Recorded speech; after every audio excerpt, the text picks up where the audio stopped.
Welcome to the Genius Factory. Enjoy the video. You start by prepping like a pro. Don your respirator, gloves, and goggles, then verify ventilation. Once done, mix and strain the paint to the exact viscosity the gun requires so it atomizes evenly.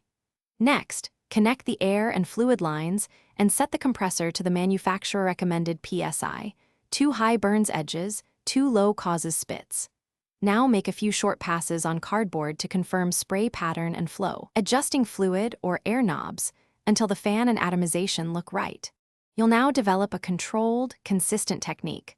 Hold the gun 6 to 8 inches from the surface and keep it perpendicular. Move at a steady speed and release the trigger between passes. Use overlapping 50% coverage so each pass blends into the last. If you need narrower coverage for edges or detail, reduce pattern width or lower fluid slightly. For broad panels, widen the fan and increase fluid just enough. Pay attention to edge buildup and feather the nozzle at the end of each stroke to avoid runs. You finish by following flash and cure recommendations. Wait the specified time between coats and inspect for runs, orange peel, or dry spray.